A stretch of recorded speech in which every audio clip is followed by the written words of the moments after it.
first one off the list here, Shawn Michaels and Marty Jannetty, Royal Rumble of 93. You didn't get a chance to see this one.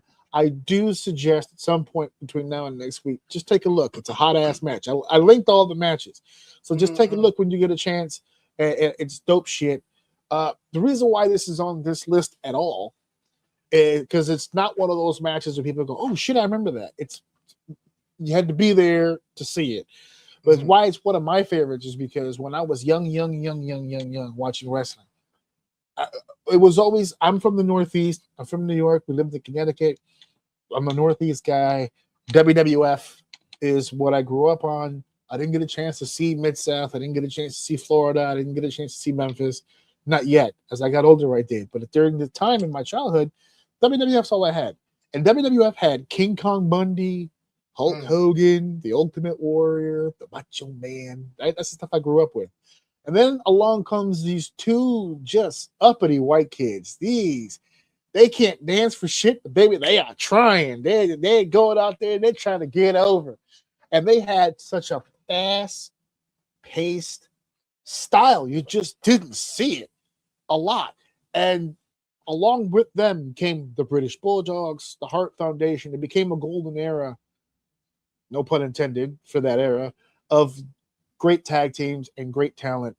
And this particular tag team, the Rockers, was one of my favorites of all time.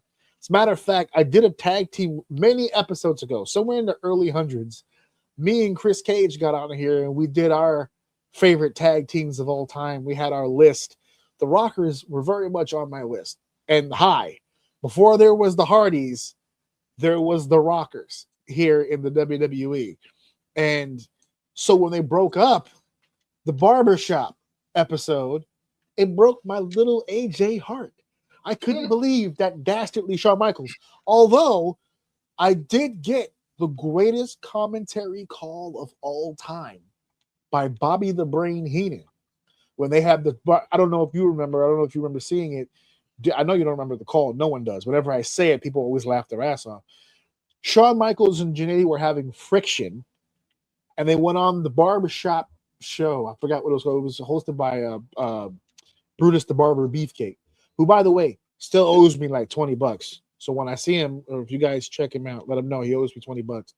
But he was hosting this talk show and trying to get them to talk it out and trying to get them to hash this problem out. And Shawn basically just, I want to do my own thing. I want to be my own guy. I don't want to be tied to anybody. And Marty's like, we got a great thing going here. We're going to be the tag team champions. And it's going to be a whole ordeal. And they brought out the WWF magazine. Look at this, the Rockers. And Shawn was just like, you know what? All right, you got a point. You got a point. All right, you know what? Maybe we should give this a try. Let's really commit to it. And they said, all right, the Rockers, to stay together. And they raised each other's arms and all that stuff. And then they all looked at the crowd. And when Marty turned around, bam, super kick. The first of many super kick betrayals. And he takes, before the super kick, Bobby is pissed off on commentary because Bobby's the heel. And he's like, come on, Shawn, you don't need Marty Jannetty. You could do it on your own. Don't listen to him. And then they raise their arms up and Bobby goes, oh, this is baloney. Don't do that. And then he kicks Marty Jannetty. And he's like, oh, I knew he was going to do that. I knew he was going to do that. And then Shawn grabs Marty by the back of the head, pulls him up to his feet, and then throws him through a plate glass window. He goes through a window, glass, and he falls over it. And while Shawn's throwing him through the glass and he turns around and he celebrates, Bobby the Brain Heenan goes, look at Marty Jannetty. He was trying to escape from Shawn Michaels. He's afraid of him. That was brilliantly timed. He threw him right through a window of the whole shebang.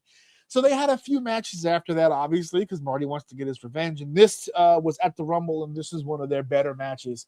When you watch that Rumble as a whole, if you watch that show as a whole, it's a lot of old school wrestling. And then these two went out there and just fucking electrified. They were great as a tag team. As opponents, they were fucking phenomenal. Phenomenal. So it's a, for those of you out there who have not seen some of the older stuff from Shawn Michaels, take a look. It's good stuff. It's good stuff.